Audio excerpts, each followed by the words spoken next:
Hey everyone, so it's Hearth and welcome back to my channel. On today's video, we're going to be talking all about Mabon and the things that you can do to celebrate it for yourself.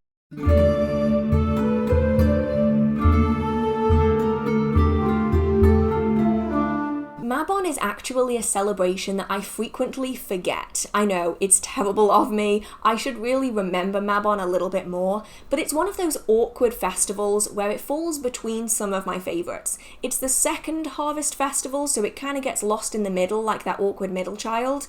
I love Samhain, which is the next celebration, and really for me, anything after Letha is Samhain season. It is the spooky season, it's what I love and enjoy, so I do often forget that Mabon is there, and I know that many of you may well feel the same way, as I've had many comments about this in the past. So today we're going to be talking about some simple celebrations that you can do to celebrate Mabon if you just aren't feeling a big celebration this year.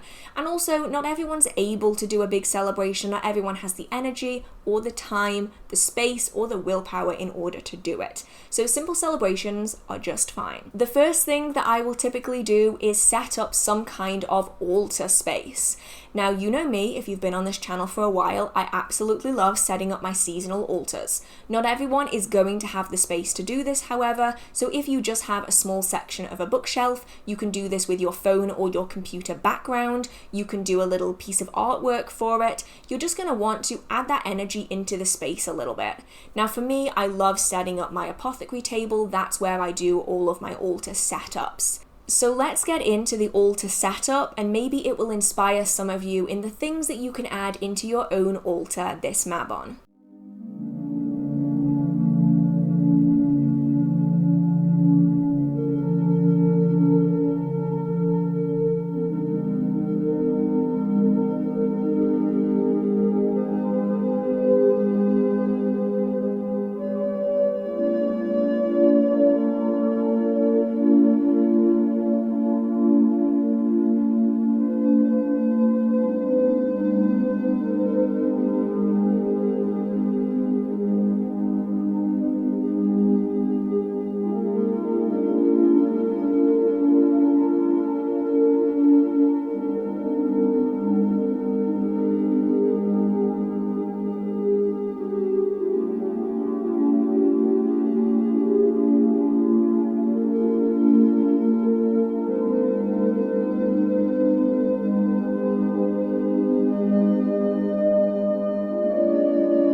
My Mabon altar this time is a little bit more relaxed than a lot of my others. Mabon for me is a time where I'm building up my energy for Samhain, because Samhain is my big festival of the year, well, at least one of them. So it's a little bit of a relaxed altar this time. Now, you don't have to set up an altar space like this. You can have something that's very temporary. You can have an altar in a shoebox if you like. You can also simply add things that represent the season into your work environment or around your bedroom or whatever space you have access to. Now, if you don't want to go all out with an altar, you don't have to. You can simply add some colour into your work or home environment. This could be something as simple as painting your nails some Mabon colours. These are typically autumnal colours like oranges, reds and browns, or at least those are my personal favourites.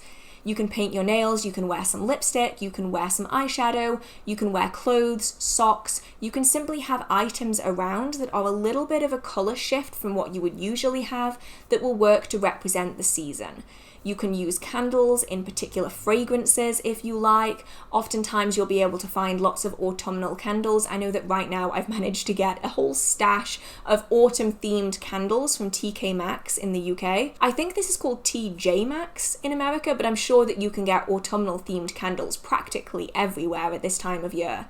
These are really good to have out because not only are they going to be the colour of the season, they're also going to be the fragrance of the season. And fragrance can be really useful to a lot of people, especially if colour isn't really their thing. Different people are going to connect to the seasons in different ways. So for some people, you might find that the autumnal colours feel really, well, autumny to you, very Mabon-y, while for others they might find that it's the fragrances that do that. So you can find some incense, some oil burners, some wax warmers, some candles that represent the fragrance. Even changing up your perfume or your cologne can really help amp up the Mabon energies and just give you that cozy autumny feel. Because for me at least, Mabon is really a cozy festival. We're starting to see the nights drawing in, the harvest is still coming in, and we're starting to see a lot of richer, warmer foods being added into our diets. For me, it's very much a cozy, warm, comfy, I want to wrap myself up in a blanket surrounded by cushions time of year. Now, in regards to it being a harvest festival, you can really start changing your diet at this time of year. That's if you can. Of course, not everyone has the flexibility to just change up what they eat. But if you do have access to a farmer's market, you are growing any fruits and vegetables yourself, or you simply want to add heartier, richer foods into your diet, now is a great time to be creating soups, to be making preserves, and to be using cooking as part of your magical and your spiritual practice. It's a great time for kitchen witches, as was Lammas, as was Samhain. It's a great time to be making stews and soups. Butternut squash soup for me is always a favourite. You can start doing pumpkin curries, you can start adding these things in, and even if you aren't much of a cook yourself, if you really want to, you can go and get yourself a pumpkin spice latte, or a chai latte, or a hot chocolate, or something that makes you feel all warm and cozy inside. I will admit, I'm not against pumpkin spice lattes. I will have maybe one a year. I'll be honest, they're a little bit too much for me now. The older I get, the less sweet things I want when it comes to drinks. Like hot chocolate, I'm fine with. Pumpkin spice latte is a lot, but I will typically always have one a year, and it marks the start of the autumn season. So if you are like me, that could be a really great way of kickstarting your energy into this particular season of the year. You'll often find that at this time of year, your magical practice starts changing, especially if you've been primarily working outside and in nature. You might find that you start coming inside at this time of year simply because the weather requires it. In England at least, over the past maybe 4 days, it's been torrential rain and thunderstorms practically all day, every day, which is a big change from just a week or so ago when we were in the middle of a heat wave. Now is really the time of year where you might find your practice changes and shifts, and that might be really scary, especially if you aren't used to this magical change. But you'll often find that the energies are shifting and your practice will follow suit. So it's always best to not fight it, to go with it, because you might find something that you've never practiced before that you really enjoy. For myself, this is the time of year where my storm witchcraft really comes out. For any of you who don't know, I was a storm witch for many years, and it was only because of the lack of storms in this country that I really stopped practicing it. But at this time of year, where storms are happening nearly every single night, I really make the most of that energy within my magical practice. It falls outside of hearth witchcraft, but for me, it's a really temporary change that happens at this time of year, and it allows me to branch out and experience different styles of practice that I haven't done in a long time. You might find that your own practice does this. Maybe you want to look into weather witchcraft, storm magic. Maybe you want to be coming inside and working more in the kitchen, in the home. Do you maybe want to be working more with the fire element, with warmer aspects of life? Or do you want to get out there and maybe work even more with the nitty and gritty side of nature magic that maybe you don't see in the middle of summer? Now is also a really great time to be doing research for your magical practice. A lot of us are outside a lot less now than we were before, whether that's because we're now back at school again, or you might be back at work. It might be that you simply don't want to go outside in torrential rain, and I completely understand. I myself love the torrential rain, but I know it's not for everyone. You might find that you're spending more time inside, especially of an evening when it's cold and it's wet and it's dark. And it's going to get dark a lot sooner, a lot quicker now that we're getting into the Mabon season. So now could be a really good time to start something new. Samhain is often considered to be the new year within the wheel of the year. Now, not everyone follows this, but I personally do find this to be true in a way. I'll often find that as we get closer to Samhain, I am starting to add new things into my life, new practices and new developments. And the Mabon season is a great time to start implementing these things. If you want to learn a new topic, now could be a great time to buy the books, to get the resources in order for you to start that journey as the season moves on. It's also just really nice to sit with a good book in the evening, even if that book isn't witchcraft related, even if it's just a good novel, whether that's a crime or a thriller or a romance. I don't judge, all books are good in my eyes. Any book that you fancy, just sitting down, cozying up, it can be a really nice time for that. Now, alongside learning and changing your magical practice, you might also find that you're starting to look inward at this time of year. And so it can be a really good time to do some meditation, some mind calming, to do some inner work. It could be a great time to refresh your practices, to retrain yourself on things that you might have gotten a little lax at over the past few months, whether that is centering, grounding, energy sensing, energy manipulation. These things are all really good to develop during this time, as well as if you want to build any connections with spirits, because as we do get closer and closer to the Samhain season, we are going to notice that the veil is thinner and it is easier to interact with them. So now is a great time to do that work, possibly solo, or you can do it in a group where you're looking inwards, you're developing yourself from the inside out. It could be a great time to start journaling, to create a book of shadows if you haven't already. All these things are great to do at this time of year, as well as doing some divination readings.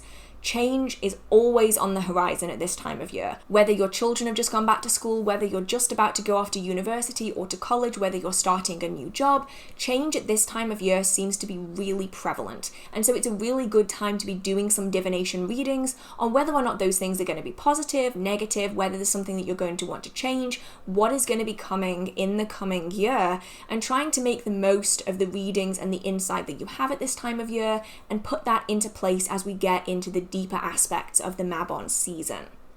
Now, if being inside isn't really for you, which it isn't for everyone, you can also get outside at this time of year and really experience the changing of the seasons. Now, of course, in different countries around the world, the seasons are going to change differently. But in the British Isles, right now, we are really starting to see the shift in the seasons. The trees are starting to change. We're starting to see seeds begin to fall. Conker season is just around the corner. Yesterday, I saw my first conker of the year, and I am so excited about it because I love conker season. So right now is a good time to be making the most of this strange intermittent time. It's kind of wet, it's kind of rainy, it's kind of thunderstormy, but it's not cold yet. And so it's a great time to go out hiking as long as you're being safe. Make sure that you let people know where you're going. Make sure that you have the suitable gear. Don't go hiking anywhere dangerous. Always keep yourself safe. But now is a good time to make the most of exercising and getting out into nature when it's not blisteringly hot. Because I can't think of much worse than walking through a meadow in 40 degrees.